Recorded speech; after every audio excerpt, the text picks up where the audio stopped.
말씀 에레미야 33장 14절부터 16절과 신약성경 데살로니가전서 3장 9절부터 13절의 말씀을 가지고 주의 오심을 기다리는 자마다라는 제목으로 함께 말씀의 은혜를 나누고자 합니다. 오순절 기간을 평범한 그런 전리처럼 살던 많은 사람들이 이제 복음은 하나님의 사랑이 김박했음을 임하고 있음을 우리에게 알립니다. 그것이 바로 대림절의 시작임을 우리에게 말씀을 하고 있죠. 구약의 예언자들은 종종 하나님께서 베푸시고 새로운 사랑의 실체를 적절하게 묘사하면서 그 말씀이 더욱 강력하게 바로 들릴 수 있도록 하나님의 심판이 임박했다는 알리는 메시지로부터 시작되는 경우가 많았습니다. 구약의 에레미야는 심판의 메시지를 전하면서 하나님께서 그것을 구속과 기쁨의 사건으로 바꾸실 것이다 라고 선언을 합니다. 그날이 다가오고 있음을 분명하게 그리고 아무도 이 사실을 놓치지 않도록 확실하게 선언합니다. 이것은 심판의 메시지지만 그 뒷모습은 하나님의 사랑을 깔고 있는 구속의 메시지입니다. 심판에 따로 정해진 그날을 하나님께서는 이제 구원의 날로 바꾸십니다. 에레미야 33장 15절은 목자들에게 그 날을 분명히 바로 인지시켰습니다. 16절은 다시 그 날에 대해서 언급하고 있는 것을 읽을 수가 있죠. 그날은 하나님의 은혜의 약속이 성취되는 때입니다. 다가오는 그때 이 있을 가장 큰 기쁨의 사건은 역시 하나님께서 다윗의 집을 회복시키실 것이라 하는 약속의 말씀이죠. 이는 마치 쓰러진 거목에 다시 생명을 불어넣어서 새로운 가지를 움트게 하는 것과 같은 바로 이미지를 담고 있는 것을 우리에게 말씀하고 있는 거죠. 이것은 한 의로운 가지이며 온 나무의 생명을 공급해 다시 살게 해주는 그 줄기의 가지를 우리에게 말씀하고 있는 겁니다. 하나님의 공평과 의를 가져올 왕은 자기 백성들을 구원하실 것입니다. 다윗의 집에 새 왕이 오심으로 그들은 구원을 얻게 될 것이며 안전히 거할 것이다라고 말씀하고 있는 거예요. 대리절은 하나님의 백성들이 큰 기쁨을 누리는 때가 대리절입니다. 대리절은 하나님의 아들이 오심을 기억하는 시기이기 때문입니다. 다윗의 집을 오시는 새로운 가지는 베들레헴 예수바로의 아기 예수를 통해 성취됩니다. 생명과 평화, 희망이 선명히 드러나는 사건으로 인해 모든 영광과 찬송은 마땅히 그분에게 돌아가야 한다라고 말씀하고 있는 거죠. 우리가 기뻐하고 즐거워해야 할 이유가 바로 여기 있습니다. 은혜와 심판은 매우 가까이 있습니다. 은혜 소식은 받아들이는 자에게는 축복과 구원의 사건이 될 것이지만은 이것을 거부하는 사람에게는 그 은혜가 심판을 받을 이유가 되기 때문입니다. 신약의 데살로니가 전서에서는 바울이 데살로니가 교회를 떠난 후에 심각한 박해와 싸우고 있는 신앙 공동체를 바로 오늘 본문의 말씀을 염려하면서 그들의 당한 어려움과 그들이 바로 방문할 수 없는 안타까움을 보여주고 있는 것을 볼 수 있어요. 바울은 디모데를 보내 이들을 격려하고 이들에 대한 소식을 들으려고 했습니다. 그 교회에 있는 일부 사람들은 예수님의 재림이 늦어지는 것과 먼저 죽은 바로 동료들, 죽은 자의 부활에 대해 회의적인 생각을 가지고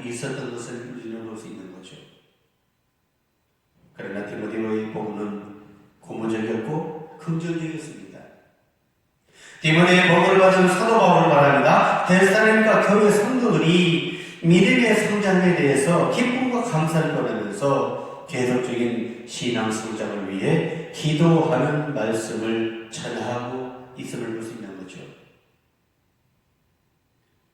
데살로니가 교회의 교인들은 신앙생활에 열심을 냈던 이유가 무엇입니까?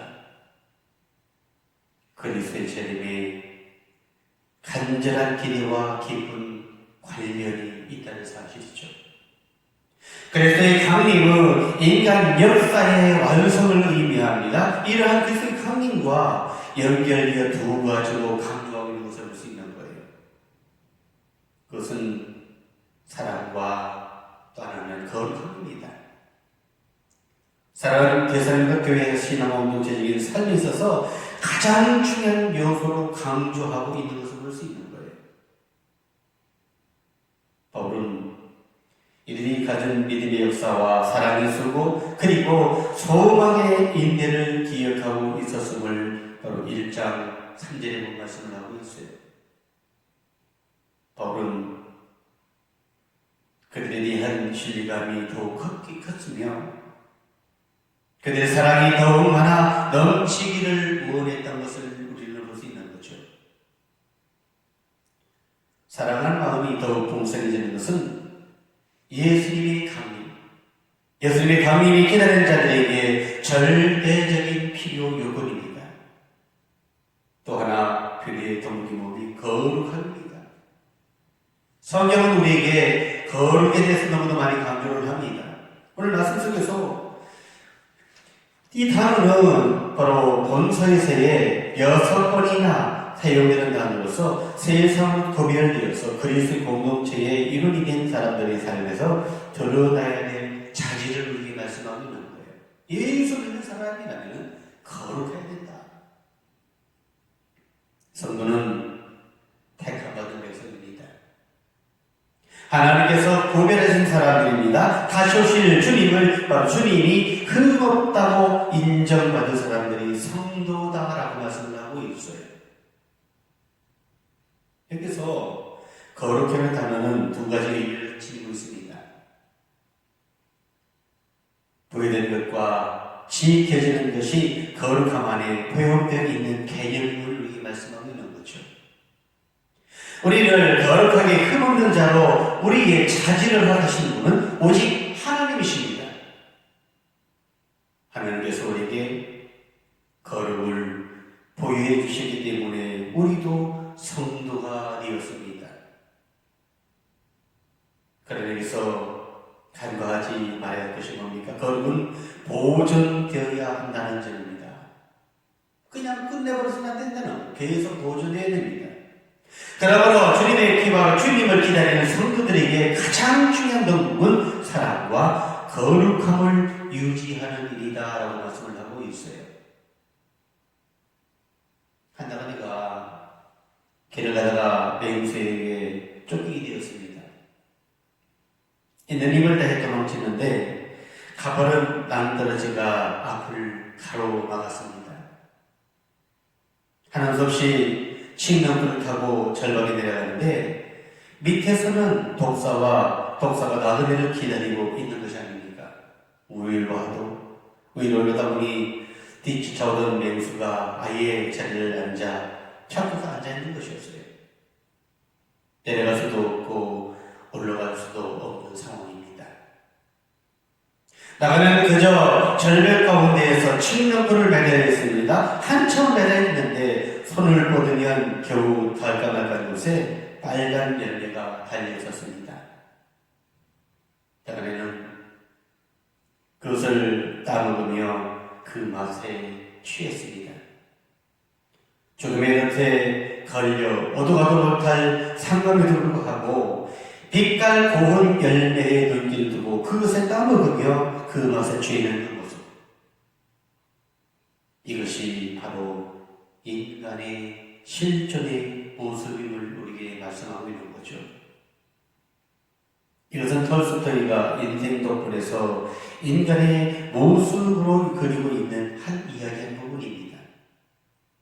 사람은 현재의 서로를 고정시키고 살면서 장래 주어질 일에 대해서는 전혀 관심이 없고 무관심합니다. 당장 눈앞에 놓인 것에만 마음을 두고 사는 것이 일반적인 인생의 모습임을 우리에게 말씀하고 있는 거죠. 그러나 오늘 본문은 우리 인생이 언제나 눈앞에 있는 것에 마음을 두고 살아서는 안 되는 존재임을 우리에게 말씀을 하고 있습니다. 현재 온 마음을 두고 살기보다는 더 영원한 것을 바라고 추구하며 살아야 한다 하는 그런 말씀이에요. 믿음으로 견고하게 서가던 데살로니가 교회는 당시 문화적인 영향을 받아서 신앙적으로 흔들렸습니다.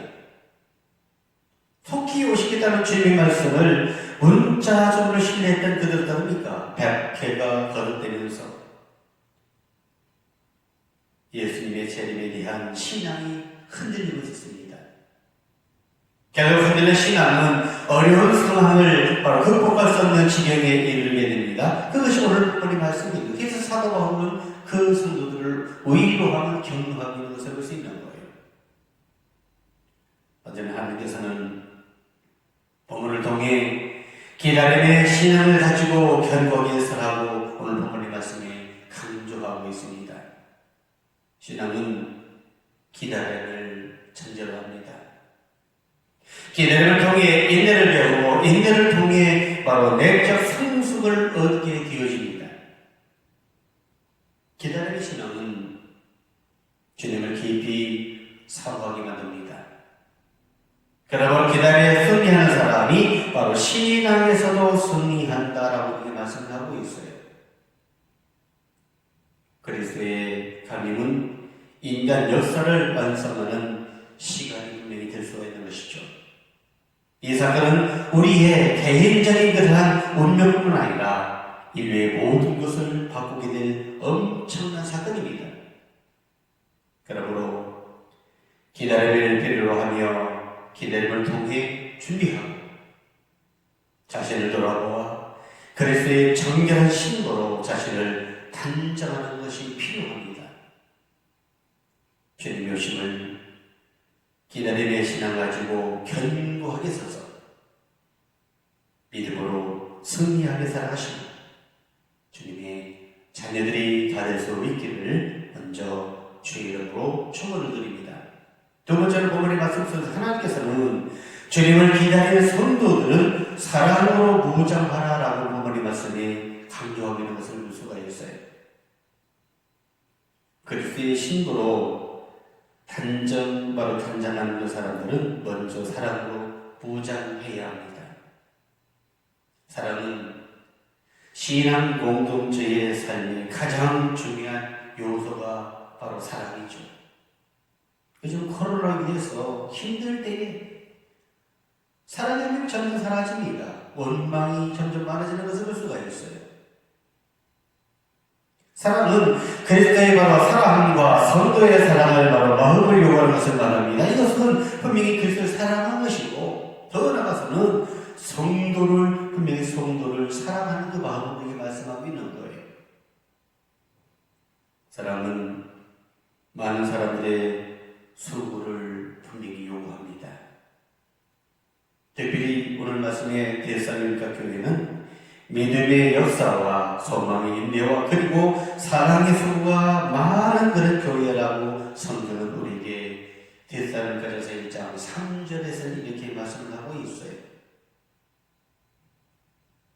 그리스도의 재림을 기다리는 사람들은 매일 일어날 삶 속에서 사랑이 더욱 많아 넘치게 되어야 됨을 우리에게 말씀하고 있는 거예요.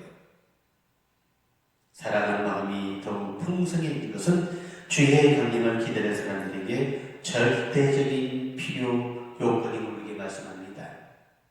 오늘 말씀 보면서 주님의 오심을 기다리는 우리가 주의 오심을 기다리면서 사랑의 마음을 가지고 우리가 사랑의 마음을 갖고 살아가는 하나님의 자녀들이 다 될 수 있기를 주님으로 축원을 드립니다. 마지막으로 본문의 말씀 속에 하나님께서는 주님을 기다리는 사람들은 거룩함을 유지해야 한다라고 우리에게 말씀을 하십니다. 성경은 하나님은 거룩하니 너도 거룩하라. 거룩을 많이 강조를 해요. 거룩함은 세상으로부터 구별된 것을 말합니다. 그리스도인의 공동체 예물된 것은 분명합니까? 우리가 거룩한 삶을 살아야 되는 거예요. 하나님의 백성이기 때문에. 세상으로부터 구별되어서 그리스도인이 된 하나님의 백성들인 삶은 분명히 거룩함의 삶의 차질이 우리에게 필요하다는 거죠. 택감받고 구별해 주셔서 하나님의 성도들인 우리 존재들, 오늘과 다시 오실 주님 앞에서 흠 없는 그런 성도로 나와야 함을 우리에게 말씀하고 있는 거예요. 하나님의 은혜로 우리는 거룩한 공동체가 되었습니다. 거룩해 됐습니다.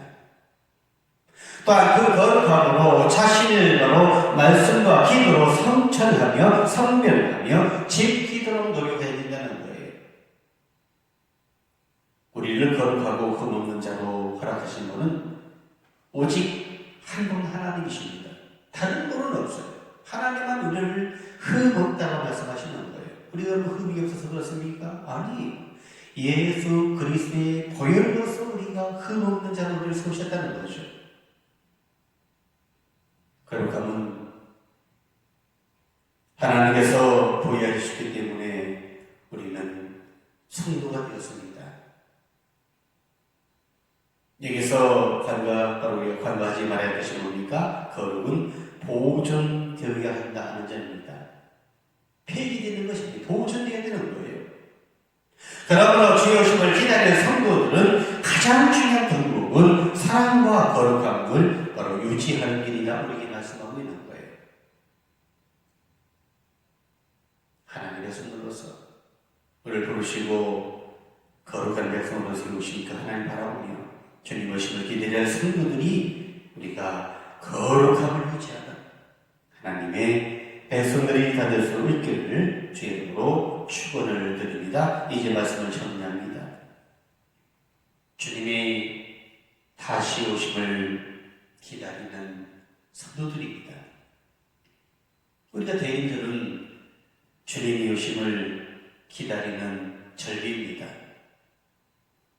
오늘 눈앞에 보이는 곳에 온 마음을 두고 살아가는 이 땅에 많은 사람들이 있습니다. 그러나 주님의 오심을 기다리는 성도들은 눈앞에 보이는 것에 마음을 두지 아니하고 사는 사람들입니다. 눈앞에 보이는 이익을 쫓아 온 마음을 빼앗기고 사는 존재가 결코 아님을 우리에게 말씀하고 있는 거죠. 다시 마실 주님을 기다리는 신앙 속에서 하나님에 대한 또 하나님께서 기뻐하시는 일에 대한 사랑의 수고를 아끼지 않는 그러한 성도들이 되어야 할 줄로 믿습니다. 또한 주님이 오시는 그날까지 하나님께서 보여주신 우리의 거룩함을 우리가 지킬 뿐만 아니라 성결한 신앙인으로서 살아가야 된다고 말씀하고 있는 거죠. 아무쪼록 주님이 오심을 기뻐하며 대인절 첫 번째 주 주님의 오심을 기다리는 그러한 마음 속에서 말씀처럼 우리가 하나님의 말씀에 견고하게 서서 우리가 사랑으로 더 나아가서는 말씀대로 거룩함을 유지하는 하나님이 기뻐하는 하나님의 자녀들이 다 될 수 있기를 주의 이름으로 축원을 드립니다. 기도합니다. 좋으신 하나님, 하나님의 참으로 감사를 드립니다. 오늘도 저희들 주의 말씀을 통해 주님의 오심을 기다리는 자마다 어떠한 신앙길을 걸어가야 되는가라고 말씀을 합니다. 데살로니가 교회 성도들에게 사도 바울이 권면하며 그들에게 힘을 줬던 것은 바로 아버지 하나님, 기다림의 신앙을 가진 사람들은 견고하게 흔들지 말고 견고하게 살아가라고 말씀을 하고 있습니다. 뿐만 아니라 주님의 오심을 기다리는 사람들은 사랑으로 무장하라고 말씀을 합니다. 또한 주님의 오심을 기다리는 사람들은 거룩함을 유지하라고 저에게 말씀합니다. 이 말씀을 제 마음에 새기게 하시고 다시 오실 그 주님을 바라보며 주님의 오심을 사모하며 저들 대림들을 보내는 주의 백성들이 다 될 수 있도록 주님이 오신 성탄절 맞아 기뻐하는 주의 백성들이 다 될 수 있도록 하나님 인도하여 주옵소서. 예수님의 이름으로 간절히 기도하옵나이다.